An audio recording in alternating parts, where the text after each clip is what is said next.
എല്ലാവർക്കും നമസ്കാരം.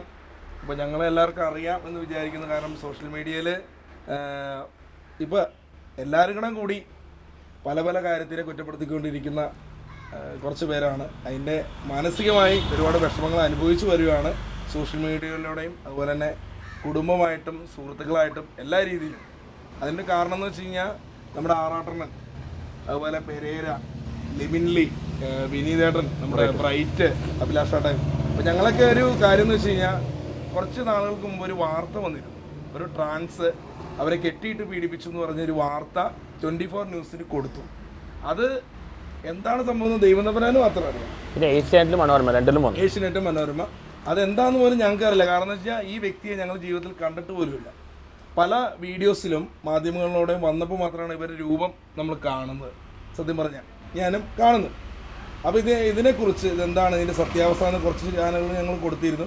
അപ്പോൾ അത് പോലീസ് സ്റ്റേഷനിലേക്ക് പരാതി കൊടുത്തു കഴിഞ്ഞപ്പോൾ അവിടുത്തെ സാർമാർക്ക് മനസ്സിലായി ഇത് ഫേക്കാണെന്ന് മനസ്സിലായതുകൊണ്ട് അവർ കേസ് മുന്നോട്ട് പോയില്ല. അപ്പം അതിൻ്റെ ഒരു സങ്കടമാണ് ഇപ്പോൾ അവർ തീർത്തുകൊണ്ടിരിക്കുന്നത്. സത്യം പറഞ്ഞാൽ വീണ്ടും വേറെ ഏതൊരു ഗ്രൂപ്പിൽ അണ്ണൻ്റെ പേരിലൊരു ഗ്രൂപ്പ്, ആറാട്ടണ്ണൻ്റെ ലോകം എന്നൊരു ഗ്രൂപ്പ് ക്രിയേറ്റ് ചെയ്ത് ആറാട്ടണ്ണൻ്റെ ലോകം എന്നൊരു ഗ്രൂപ്പ് ക്രിയേറ്റ് ചെയ്ത് വീണ്ടും ആ വ്യക്തിയെ അതിൽ ആഡ് ചെയ്തിട്ട് വീണ്ടും അവരോട് കേസ് കൊടുക്കാനും അതുപോലെ തന്നെ ഇവർക്കെതിരെ എന്തെങ്കിലുമൊക്കെ ചെയ്യുക എന്ന് പറഞ്ഞ് അവരെ പ്രകോപിപ്പിച്ച് അവർ മാനസികമായിട്ട് ബുദ്ധിമുട്ടുണ്ടാക്കുന്ന ഒരു വീഡിയോ 24 കഴിഞ്ഞ ദിവസം വന്നു. ഇവർ തന്നെ പറയുന്നുണ്ട്. അപ്പോൾ എന്താണെന്ന് വെച്ച് കഴിഞ്ഞാൽ എന്താ പറയുക, കാരണം എന്ന് വെച്ചാൽ ഓരോ ദിവസം തള്ളിയിരിക്കണം നമുക്കറിയാം. അതിൻ്റെ ഇടയ്ക്ക് ഇതുകൂട്ട് വിവാദങ്ങളും കാര്യങ്ങളായിട്ട് വരുവാണ്. ഓരോ ദിവസവും ഓരോ കാര്യങ്ങൾ കുറ്റപ്പെടുത്തിക്കൊണ്ടിരിക്കും. ഇതിന് സത്യസന്ധമായി പറഞ്ഞു കഴിഞ്ഞാൽ ഇതിനെക്കുറിച്ച് നമ്മുടെ വിനീത് ഭായി ഉണ്ട്, ബ്രൈറ്റ് ഉണ്ട്. ഇവര് ഇതുവരെ ഒരു ഇന്റർവ്യൂവിലും വന്നിട്ടില്ല. കാരണം എന്തെങ്കിലും ഒരു ദിവസം ഇന്റർവ്യൂ കൊടുക്കണമെന്ന് ഇവർ തീരുമാനിച്ചാണ് ആ ഒരു ദിനം വന്നിരിക്കുകയാണ് അല്ലേ വിനീത് ഭായി? അപ്പം നമ്മുടെ വിനീത് ഭായി ഡയറക്ടറാണ്. അപ്പോൾ അദ്ദേഹത്തിന് മൈക്ക് കൈമാറുകയാണ്. അപ്പോൾ അദ്ദേഹം അവരെ ബ്ലഡി നൈറ്റ് അങ്ങനെ ഒരുപാട് വർക്കുകളൊക്കെ ചെയ്തേക്കണതാണ്. അപ്പോൾ നമ്മുടെ ബ്രൈറ്റും ഉണ്ട്. അപ്പോൾ ഇവരിലേക്ക് നമുക്ക് ആദ്യം ഒന്ന് ചെല്ലാം, ബാക്കി കാര്യങ്ങൾ അങ്ങനെ ഓരോരുത്തരായിട്ട് പങ്കുവയ്ക്കാം. ഓക്കെ ഇത് ഓക്കെ അല്ലേ? ഇപ്പോൾ ഈ പറഞ്ഞ പോലെ അഭിലാഷ് ഭായി പറഞ്ഞ പോലെ ഇപ്പം ഞാനും ബ്രൈറ്റും കൂടി ഒരു ചെറിയൊരു ഷോർട്ട് ഫിലിം ചെയ്തു. അത് അത്ര വലിയ ഷോർട്ട് ഫിലിം ഒന്നുമല്ല, ചെറിയ ഷോർട്ട് ഫിലിമാണ്. അപ്പോൾ അത് ചെയ്ത് നിൽക്കുന്ന സമയത്താണ് ഇത് റിലീസിന് മുമ്പാണ് ഈ പറഞ്ഞ ട്രാൻസ്ഫോമൻ എന്ന് പറഞ്ഞ വ്യക്തി, അത് ഇവരുടെ ഒരു ലവറുണ്ട് ഡാനിയൽ സേവിയർ എന്ന് പറഞ്ഞ ആൾ. അപ്പോൾ അയാൾ ഞാൻ ജോലി ചെയ്ത സ്ഥാപനത്തിൽ വന്ന സമയത്താണ് ഈ പറഞ്ഞ വ്യക്തിക്ക് ഇങ്ങനെ അഭിനയിക്കാൻ താല്പര്യമുണ്ടെന്നും പറഞ്ഞുകൊണ്ട് നമ്മളെ സമീപിക്കുന്നത്. അപ്പോൾ ഈ സമയത്ത് നമ്മൾ ഈ ഷോർട്ട് ഫിലിം ചെയ്ത് നിൽക്കുന്ന സാഹചര്യം ആയതുകൊണ്ട് ഈ പറഞ്ഞ സാഹചര്യങ്ങളൊന്നും നടക്കില്ല എന്ന് പറഞ്ഞിരുന്നു അവരുടെ അടുത്ത്. അപ്പോൾ ഈ വ്യക്തി പ്രൊഡ്യൂസ് ചെയ്യാമെന്ന് പറഞ്ഞു. പിന്നെ ഇവർ തന്നെ പ്രൊഡ്യൂസ് ചെയ്യാം. ഈ ഡാനിയൽ സേവിയറും ഈ പറഞ്ഞ ട്രാൻസ്ഫോമൻ എന്ന് അവകാശപ്പെടുന്ന ആളും അത് പ്രൊഡ്യൂസ് ചെയ്യാമെന്ന് പറഞ്ഞു. അപ്പോൾ അത് നമുക്ക് നോക്കാം, എൻ്റെ ഈ ഷോർട്ട് ഫിലിം റിലീസിന് ശേഷം നമുക്ക് നോക്കാമെന്ന് പറഞ്ഞ കാരണം അത് അങ്ങനെ വൈകിപ്പോയി. അതിനുശേഷം ഇവർക്ക് പിന്നെയും എന്താ പറയുക സാമ്പത്തിക പ്രശ്നങ്ങളും കാര്യങ്ങളൊക്കെ ഉണ്ടെന്ന് പറഞ്ഞ് നമ്മളെ പിന്നെ വിളിച്ച് പറഞ്ഞിട്ട് ഈ പ്രോജക്റ്റ് മാറ്റിവെച്ചു. ഇവർ ഉദ്ദേശിച്ച പ്രോജക്റ്റ് മാറ്റിവെച്ചു. അങ്ങനെ നിൽക്കുന്ന സാഹചര്യത്തിൽ ഈ ഡാനിയൽ സേവിയറും ഈ പറഞ്ഞ വ്യക്തിയും ഈ ട്രാൻസ്ഫോമൻ ഇവർ തമ്മിൽ എന്തോ ഈഗോ ക്ലാഷ് വന്നിട്ട് ഇവർ പിരിഞ്ഞു. അതിനുശേഷം ഈ പറഞ്ഞ ആൾ ഈ ട്രാൻസ്ഫോമൻ നമ്മുടെ അടുത്ത് ജോലി ആവശ്യപ്പെട്ട് പിന്നെ സമീപിക്കുകയായിരുന്നു. അപ്പോൾ ഞാൻ പറഞ്ഞു എനിക്ക് അറിയാവുന്ന സ്ഥലങ്ങളിൽ നമുക്ക് നോക്കാം. പിന്നെ ഇങ്ങനൊരു സാഹചര്യം ആയതുകൊണ്ട് നമുക്കറിയില്ല, നമുക്ക് വിദ്യാഭ്യാസ ഈ പറഞ്ഞ കാര്യങ്ങളൊക്കെ ഉണ്ടെങ്കിൽ നമുക്കിവിടെ എറണാകുളം പോലത്തെ സ്ഥലത്ത് നമുക്ക് ജോലി കിട്ടത്തുള്ളൂ. പിന്നെ ഇവരുടെ ഈ സാഹചര്യം ഉള്ളതുകൊണ്ട് ഇവർക്ക് ജോലി കിട്ടാൻ ഭയങ്കര പാടാണ്. അപ്പോൾ ഇവർ പറഞ്ഞു മേക്കപ്പ് ആർട്ടിസ്റ്റാണ്, ഇവർക്ക് മേക്കപ്പ് സിനിമയായിട്ട് ബന്ധപ്പെട്ട ആരെങ്കിലും ഉണ്ടെങ്കിൽ നമുക്ക് സംസാരിക്കാം പറ്റുമെന്ന് ചോദിച്ചു. ഞാൻ പറഞ്ഞു എനിക്ക് അറിയാവുന്ന ആളുകളുണ്ടെങ്കിൽ നമുക്ക് സംസാരിക്കാം. എനിക്ക് പരിചയമുള്ള 2 പേരെ പരിചയപ്പെടുത്തി കൊടുത്തിട്ടുണ്ട്. ഇതെല്ലാം കഴിഞ്ഞിട്ട് ഈ ബ്ലഡി നൈറ്റ് റിലീസാക്കുന്നു. ഈ എൻ്റെ ഒരു ചെറിയ ഷോർട്ട് ഫിലിമാണ്. ഞാൻ അങ്ങനെ വലിയ സംവിധായകനോ കാര്യങ്ങളൊന്നുമല്ല. അപ്പോൾ ഈ ഷോർട്ട് ഫിലിം റിലീസാക്കുന്ന സമയം തൊട്ട് ഇവർ പറഞ്ഞു അവരെ വെച്ചിട്ടൊരു ഷോർട്ട് ഫിലിം ചെയ്യണം, അവർക്ക് പ്രശസ്തി ആവണം, അല്ലെങ്കിൽ അവർക്കൊരു ഇൻ്റർവ്യൂ താല്പര്യപ്പെടുത്തി കൊടുക്കണം, അവർക്ക് ഫേമസ് ആവണം. ഇതൊക്കെയാണ് ഇവരുടെ മെയിൻ ആവശ്യങ്ങൾ. അപ്പോൾ ഈ ആവശ്യങ്ങളൊക്കെ പറഞ്ഞു ഇതൊന്നും നമ്മളെ കൊണ്ട് ചെയ്യുന്ന കാര്യമല്ല. കാരണം ഒരാളെ വെറുതെ ഇരുത്തി നമുക്ക് ഫേമസ് കാര്യങ്ങളാക്കാനോ അങ്ങനെയുള്ള ഒരു യൂട്യൂബ് ചാനലോ കാര്യങ്ങളൊന്നും ഞാൻ നടത്തുന്നില്ല.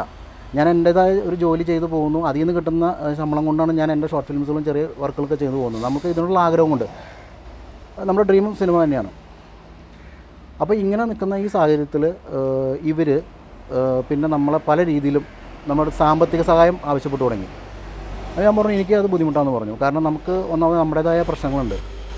ആ സാഹചര്യത്തിൽ നമുക്ക് വേറൊരാളെ സഹായിക്കാനുള്ള സാഹചര്യമൊന്നുമില്ല. അത് മാത്രമല്ല ഇവർക്ക് വേറെ എന്തൊക്കെ ഇല്ലീഗൽ ആക്ടിവിറ്റീസുകൾ ഉണ്ടെന്നുള്ളത് എനിക്ക് മനസ്സിലായി.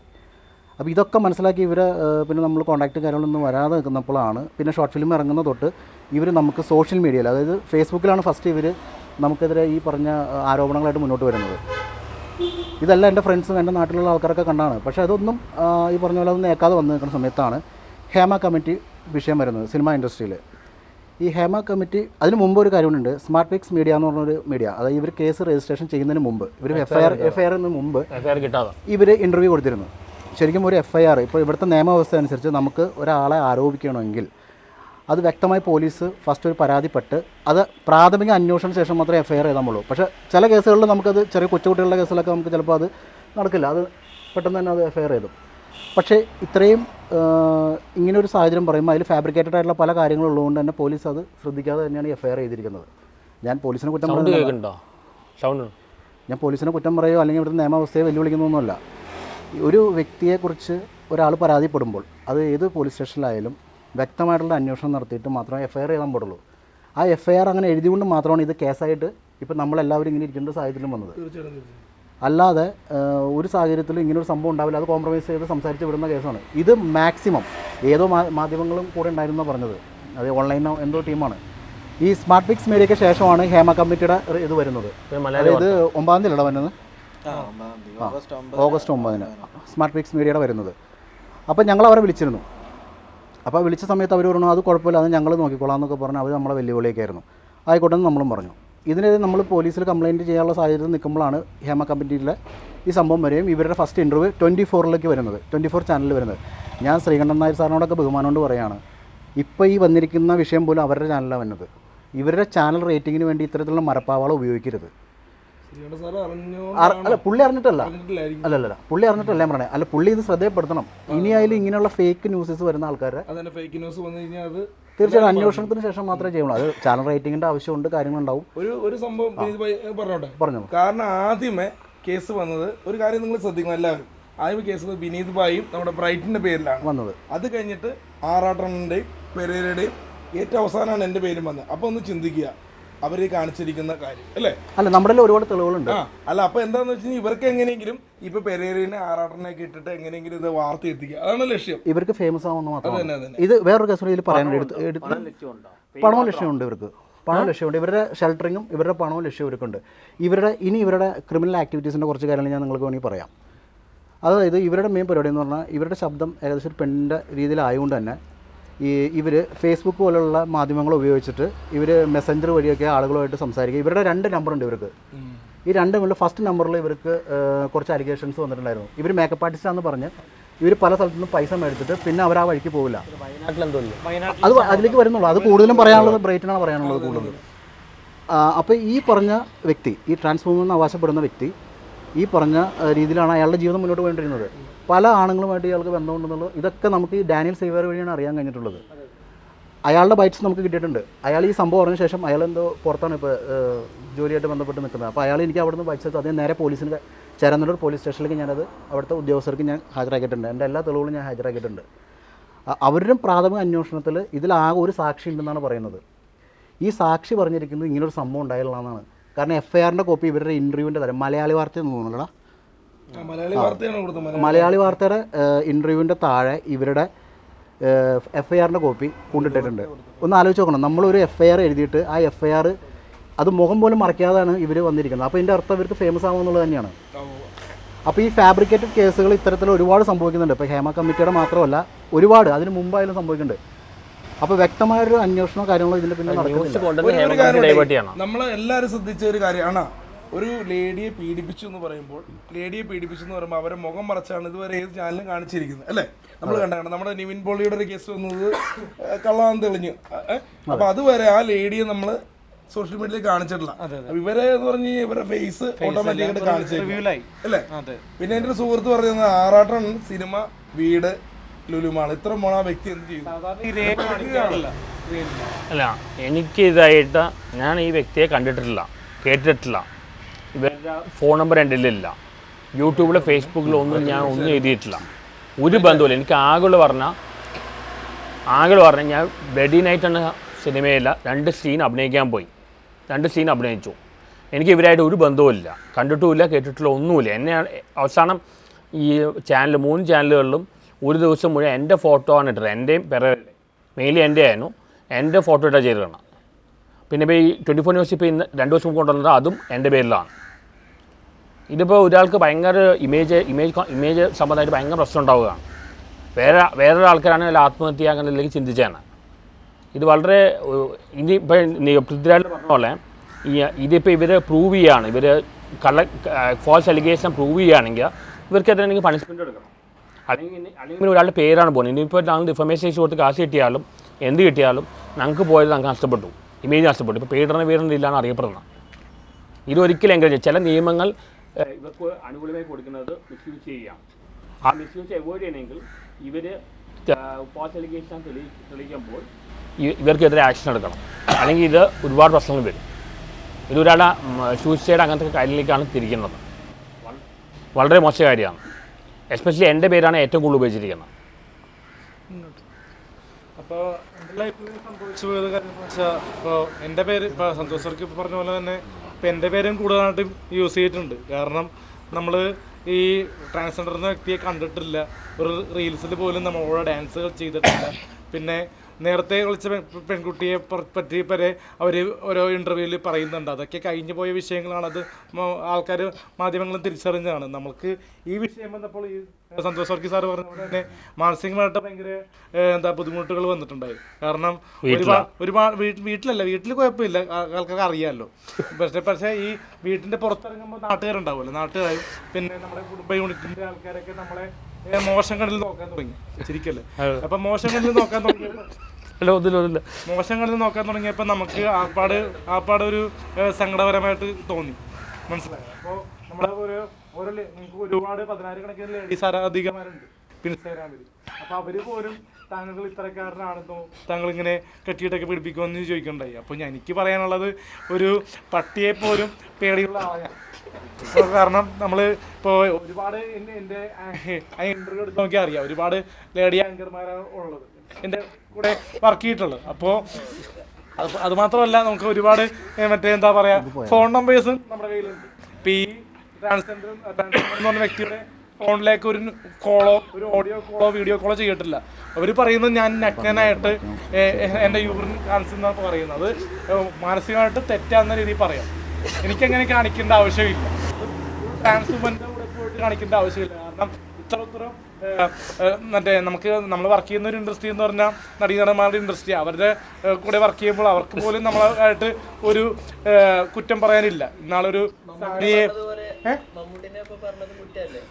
മമ്മൂക്ക സാറിനെ പറഞ്ഞത് അത് തെറ്റായിപ്പോന്ന് എനിക്ക് പലപ്പോഴും തോന്നിയിട്ടുണ്ട്. ഇപ്പം കാരണം മമ്മൂക്ക സാറിൻ്റെ ഒരു അനന്തരനൊക്കെ അത് മക്ബൂൽ സൽമാനൊക്കെ നമ്മുടെ ഒരു ഫ്രണ്ട് പോയി അറിഞ്ഞു. അത് പിന്നെ കുഴപ്പമില്ലെന്ന് നമ്മൾ പറഞ്ഞിരുന്നു.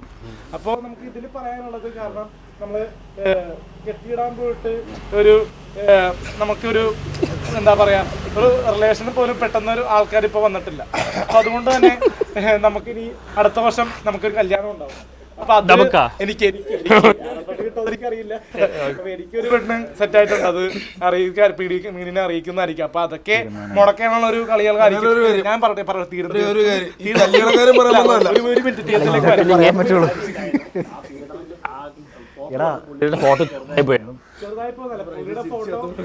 കാണിച്ചു. എന്റെ ഫോട്ടോ ചെറുതായിട്ട് വെച്ചെങ്കിലും അത് പബ്ലിസിറ്റി ആണല്ലോ, അത്യാവശ്യം കാണിക്കുന്നുണ്ടായിരുന്നു. പക്ഷെ അത് നിങ്ങൾ ചിരിക്കും, പക്ഷെ കാണിക്കാത്തല്ല പ്രശ്നം. ഞാൻ പറഞ്ഞത് അത് മറ്റേ മീഡിയ ശ്രദ്ധ കൂടുതൽ ആകർഷിച്ചു. നിന്റെ പേരെങ്ങനെ വന്നു? ബ്രൈറ്റിന്റെ വിനീതിന്റെ ഫോട്ടോ അതൊന്നും അല്ല ചോദിക്കുന്നത്. നിന്റെ പേരെങ്ങനെ വന്നു? അത് അതിനെ കുറിച്ച് പറ. നീ എങ്ങനെ പ്രതിയായി? അതിനെ കുറിച്ച് പറ. അല്ല നിന്റെ കല്യാണക്കാരിയല്ലോ. നിന്റെ ഫോട്ടോ ചാനലിലായിരുന്നു, നിന്റെ ഫോട്ടോ വന്നില്ല. നിന്റെ കല്യാണക്കാരിയോ കൊച്ചത്ര ഉണ്ടാവുന്നല്ല മനസ്സിലായോ? നമ്മൾ പ്രതിയായെന്ന് പറഞ്ഞാൽ നമ്മൾക്കിപ്പോൾ സോഷ്യൽ മീഡിയ അത്യാവശ്യം ഫെയിം ഉണ്ട്, അത്യാവശ്യം പബ്ലിസിറ്റിയും ഒരു സെലിബ്രിറ്റി ഇമേജ് കോൺഷ്യസ് ഉണ്ട് സോഷ്യൽ മീഡിയയിൽ. ഇപ്പൊ ചെകുത്താനൊക്കെ പോലുള്ള ഇൻഫ്ലുവൻസേഴ്സിന്റെ കൂടെയൊക്കെ പല അജു വർഗീസിലൂടെയൊക്കെ നമ്മളൊരുപാട് നടന്മാരുടെ കൂടെയൊക്കെ ഒരുപാട് ഇന്റർവ്യൂ റിവ്യൂസ് ആയിട്ടൊക്കെ നിൽക്കുന്നുണ്ട്. അവരുടെ ഫെയിം ഉണ്ട്, പബ്ലിസിറ്റി കൂടുതലാണ്. ഇപ്പൊ ഇന്ത്യ അല്ല പാകിസ്ഥാൻ ഏത് രാജ്യത്തിലും നിങ്ങൾ ചിരിക്കരുത്. ഏത് രാജ്യത്ത് മലയാളി ഉണ്ടോ അവിടെ നമ്മളെ തിരിച്ചറിയാം, അറിയാം. അതുകൊണ്ട് തന്നെ നമ്മുടെ ഈ പേരിട്ടുകൊണ്ട് ഇവരെയാണ് മെയിനായിട്ട് കൊടുക്കാൻ ശ്രമിച്ചത്. ഞാൻ പറയാം, എനിക്ക് വന്നൊരു സംഭവം പറയാം. കാരണം എന്റെ ഫേസ്ബുക്കിന്റെ അടിയിൽ നമ്മുടെ ഏതോ ഒരു ഷോർട്ട് ഫിലിമിന്റെ പോസ്റ്റ് വന്നപ്പോൾ അതിന്റെ അടിയിൽ വിനീതേട്ടന്റെ ഒരു സംഭവം എഴുതിയിട്ടിരുന്നു. വിനീതേട്ടൻ പീഡിപ്പിച്ചു എന്ന് പറഞ്ഞു. അപ്പൊ എന്നിട്ട് ആദ്യം പരാതിപ്പെട്ട എന്റെ പേരും പറഞ്ഞ റാലിൻ ജോസ് പേര് ആറാട്ടനും കെട്ടിട്ട് പിടിപ്പിച്ചെന്നാ പറഞ്ഞു. മനസ്സിലായോ? പുള്ളി ചെയ്തിട്ടില്ല ശരിക്കും. മനസ്സിലായോ? ഞാനിവരെ നേരിട്ട് കണ്ടിട്ടും കൂടില്ല, ഈ നൂഡ് വീഡിയോ കോൾ ചെയ്തിട്ടുമില്ല. മനസ്സിലായി. പിന്നെ ഇവര് പറയുന്നൊരു പരാമർശം ലുലു മാളിൽ നമ്മളെ ഒത്തുകൂടി എന്ന് പറയുന്നുണ്ട്. ലുലു മാളിൽ ഒത്തുകൂടിയതെന്ന് പറഞ്ഞാൽ പണ്ട് നിങ്ങൾ പലരും ഷൂട്ട് ചെയ്തിട്ടുണ്ടാവും, റിയ ആയിട്ടുള്ള കുറച്ച് റീൽസ് ഷൂട്ട് ചെയ്തിട്ടുണ്ട്. അപ്പൊ മറ്റേ ഈ വ്യക്തിയായിട്ട് നമ്മള് ഇപ്പൊ ഈ ആറട്ടണ്ണൻ നമ്മളോട് മറ്റേ നൂഡായിട്ട് കിടന്ന് അഭിനയിപ്പിക്കാൻ പറയുന്ന പറഞ്ഞ ഒരു സ്റ്റേറ്റ്മെന്റ് കൊടുത്താൽ തെറ്റ പരമനാർത്തരം എന്ന് തന്നെ പറയാം. തെണ്ടിത്തരമാണ് അത് കാണിക്കുന്നത്. നമുക്കിപ്പോ മാന്യമായിട്ട് ഷോർട്ട് ഫിലിം ചെയ്തൊക്കെ സിനിമയൊക്കെ ചെയ്ത് പോകുന്നുണ്ട്. കാരണം ഒമറിക്കയുടെ ബാഡ് ബോയ്സ് വരെ വിവാദങ്ങൾ വന്നിട്ടും പടം 3 ആഴ്ച ഓടി. അപ്പൊ ഇത് നമുക്ക്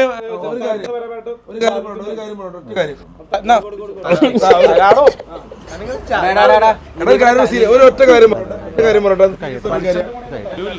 അതായത് ഒറ്റ കാര്യം വിനീത് മാഷിന്റെ പേരില് ഒരു ഫോട്ടോ ക്രിയേറ്റ് ചെയ്ത് ഒരു 1 കമന്റ് ആയിരുന്നു ഇവര് ഇട്ടുകൊണ്ടിരുന്നത്, ഈ വ്യക്തി ഇട്ടുകൊണ്ടിരുന്നത്. ആ കമന്റ് എന്ന് പറഞ്ഞാൽ അപ്പോൾ ഞാനൊരു ദിവസം എൻ്റെ ഫേസ്ബുക്ക് എൻ്റെ അഭിലാഷയുടെ താഴെ വന്നിട്ട് ഇങ്ങനെ ഒരു കമന്റ് വന്നേക്കുവാണ്. അപ്പോൾ ഞാൻ ചോദിച്ചു, നിങ്ങൾ ആരാണ്, എന്തിനാണ് ഇതിനകത്ത് കൊണ്ടുവരുന്നത്? ഞാൻ മെസ്സഞ്ചറിൽ പോയില്ല, ഇതാരും ചോദിച്ചു പറഞ്ഞു ഇത് എന്നെ പീഡിപ്പിച്ചു എന്നുണ്ടെങ്കിൽ നിങ്ങൾ കേസ് കംപ്ലൈന്റ് വല്ലതും കൊടുക്കുന്നു പറഞ്ഞു. അത് കഴിഞ്ഞ് പിന്നെ പെരേരയുടെ ഒരു പോസ്റ്റിന് ആഴെയും കൊണ്ടുവന്നിരുന്നു. അപ്പോൾ ഇവരിങ്ങനെ ഓരോ പിന്നെ നിഷ എന്ന് പറഞ്ഞാൽ നമ്മുടെ നിഷ ഇടുക്കി അദ്ദേഹത്തിന്റെ എന്ത് സംഭവിച്ചത് ബ്രൈറ്റിന്റെ എല്ലാവരും താഴെ കൊണ്ട് ഇങ്ങനെ ഇടുവാണ്. അപ്പോൾ ഇവരുടെ ഉദ്ദേശം എന്ന് പറഞ്ഞു കഴിഞ്ഞാൽ മറ്റുള്ളവർ കാണാം. ഈ പോസ്റ്റ് കണ്ടിട്ട് ആറാട്ടന്റെ ലോകം എന്ന് പറഞ്ഞൊരു വാട്സാപ്പ് ഗ്രൂപ്പ് ക്രിയേറ്റ് ചെയ്ത കുറച്ച് പേര് ആറാട്ടന്റെ ലോകം എന്നൊരു വാട്സാപ്പ് ഗ്രൂപ്പിലെ കുറച്ച് പിള്ളേര് ഇവരുടെ നമ്പർ എടുത്ത് നേരെ കൊണ്ട് ഇവർ ആഡ് ചെയ്തിട്ട് അതിനകത്ത് കുറച്ച് വ്യക്തികൾ ചേർന്ന് ഇവരോട് പറഞ്ഞ് കേസ് കൊടുക്കുക എന്ന് പറഞ്ഞ് നിർബന്ധിച്ച് കേസ് കൊണ്ട് കൊടുത്തപ്പോൾ അന്നൊരു വീഡിയോ സ്മാർട്ട് ബിഗ് മീഡിയയിൽ എന്തോ വന്നൊരു വീഡിയോയിൽ ഇവർ പറയുന്നുണ്ട്, എന്താ പറയുക, ആദ്യം ഇവർ കൂടെ നിന്നു, പിന്നീട് അവർ എന്നെ ചതിച്ചു, ആറാട്ടൻ്റെ ലോകത്തിലെ പിള്ളേർ എന്നെ ചതിച്ചു എന്നൊക്കെ പറഞ്ഞ് ഇവർ പറയുന്നുണ്ട്. എന്ന് പറഞ്ഞു കഴിഞ്ഞാൽ ഇവരെ പറഞ്ഞ് ചെയ്യിപ്പിച്ചൊരു കാര്യമാണ്. വീണ്ടും ഇത് പോലീസുകാർക്ക് മനസ്സിലായത് ഇത് ഫേക്കാണെന്ന് മനസ്സിലായപ്പോൾ ഇത് വിട്ട് കളഞ്ഞവർ തന്നെ അത് കഴിഞ്ഞിട്ട് വീണ്ടും ആറാട്ടൻ ലോകം എന്ന് പറഞ്ഞ വാട്സപ്പ് ഗ്രൂപ്പുകാർ വീണ്ടും എന്തൊക്കെയോ ചെയ്ത് ഇവർ ആഡ് ചെയ്ത് വീണ്ടും 24 ഇപ്പോൾ ന്യൂസ് വന്നിരിക്കുന്നത്. അങ്ങനെയാണ് മുന്നോട്ട് പോയിക്കൊണ്ടിരിക്കുന്നത്. എനിക്കൊരു കാര്യം പറയാനുള്ളത്, ആറാട്ടൻ പറഞ്ഞ ഒറ്റ കാര്യം പറയാണ്ട്, ഇത് തെളിയണം. ഞങ്ങളെപ്പോലുള്ള വ്യക്തികളെ തെറ്റ് ചെയ്തിട്ടില്ല എന്ന് സമൂഹം അറിയണം. ഇല്ല വിനീത് ഭായ്, റൈറ്റേ? ഞങ്ങൾ തെറ്റ് ചെയ്തിട്ടുള്ള ഇപ്പൊ പെരേര പറഞ്ഞ് ഞങ്ങളെല്ലാം ചിരിച്ചു. പെരേരയുടെ സംസാരം കേൾക്കുമ്പോൾ എല്ലാവരും തിരിച്ചു പോകും. അതുകൊണ്ട് ഞങ്ങൾ സ്വഭാവമായിട്ട് തിരിച്ചു പോയതാണ്. സീരിയസ് ആയിട്ട് തന്നെ പറയാം, ഇത് ഞങ്ങൾ ചെയ്തില്ല എന്നുള്ളത് തെളിയിക്കണം. ഞങ്ങൾ ഈ ആറെണ്ണം പെരേര്, ഞാനും ബ്രൈറ്റും വിനീത് ഭായിയൊക്കെ ഒന്നും ചെയ്തിട്ടില്ല എന്ന് ഞങ്ങൾക്ക് തെളിയിക്കണം. അതാ 24 ഈ വാർത്ത കൊടുത്ത് വാർത്താ ചാനൽ തന്നെ വരണം. അത് പോലീസുകാർ നിയമ നടപടി എടുക്കണം. കാരണം എന്ന് വെച്ചാൽ ഞങ്ങളുടെ കുടുംബക്കാര്, എന്റെ വീട്ടിലെന്ന് പറയുന്നത് എന്റെ അമ്മ ഈ വാർത്ത അറിഞ്ഞിട്ട് അമ്മ ഹോസ്പിറ്റലിൽ കിടക്കുമായിരുന്നു. തൊട്ടടുത്തൊരു ചേച്ചി വാട്സപ്പിൽ കാണിച്ചു കൊടുത്തു, ഇങ്ങനെ പ്രശ്നമുണ്ട്, കെട്ടിയിട്ട് പീഡിപ്പിച്ചു. ഞാൻ ഒരു കാര്യം പറഞ്ഞോളൂ, ഹിജഡ എന്ന് പറഞ്ഞു കഴിഞ്ഞാൽ അത് തെറ്റായിട്ട് വാക്കല്ല. പറയട്ടെ, ഹിജഡ എന്ന വാക്ക് ഞാൻ ഉപയോഗിച്ചത്, ഞാൻ പറയണേ, ഹിജഡ എന്ന് പറഞ്ഞാൽ ആരും തലനാത്തി പറഞ്ഞല്ല. പെട്ടെന്ന് ഒരു ഇന്റർവ്യൂവിൽ പെരേര പറഞ്ഞു, ചേട്ടാ എന്നെ ഒരാൾ വിളിച്ചിട്ടുണ്ടായിരുന്നു, ഇത് ഇവരൊന്നുമല്ല, ഒരു പെണ്ണിന്റെ സൗണ്ട് കൂട്ടിയെന്ന് പറയും. ഞാൻ പറഞ്ഞു വല്ല ഹിജഡകളായിരിക്കും, സ്വഭാവമായിട്ട് നമ്മൾ പറഞ്ഞു പോലും ഇതെടുത്ത്. അപ്പം ഞാൻ പോലീസുകാരനോട് ചോദിച്ചു, സാറേ എന്നെ എന്തിനാണ് പെടുത്തിയിരിക്കുന്നത്, ഞാൻ എന്തെങ്കിലും ചെയ്തു എന്ന് ചോദിച്ചു. ഇയാളെ പെടുത്തിയിരിക്കുന്നത് ഇയാളെ ഹിജഡ എന്ന വാക്ക് ഉപയോഗിച്ചു എന്ന് ചോദിച്ചു. ഞാൻ അവരെ പേര് പറഞ്ഞിട്ടുള്ള ഒന്നുമില്ല, സ്വഭാവമായിട്ട് നമ്മൾ പറഞ്ഞു ഹിജഡ എന്ന് പറഞ്ഞു, അതിൻ്റെ ഒരു പേരിലാണ് എന്നെ ഉൾപ്പെടുത്തിയത്. അപ്പോൾ ആറാട്ടനാണെങ്കിലും ഞാനാണ് പെരേരയാണെങ്കിലും ഞങ്ങൾ കണ്ടിട്ടില്ല. പക്ഷെ വിനീത് ഭായി ഇപ്പോൾ പറഞ്ഞു വിനീത് അല്ലേ കണ്ടിട്ടുള്ളതുകൊണ്ട് കുറച്ച് കാര്യം പറഞ്ഞു. ബ്രൈറ്റിന് കൂടുതൽ പറയാനുണ്ട്. നമുക്ക് ജസ്റ്റ് ലിബിനിലേക്ക് ഒന്ന് മൈക്ക് കൈമാറിയിട്ട് നേരെ നമ്മുടെ ബ്രൈറ്റിലേക്ക് പോകുന്നു. അല്ല ഒരു മിനിറ്റ് ചോദിക്കുന്നുണ്ട്.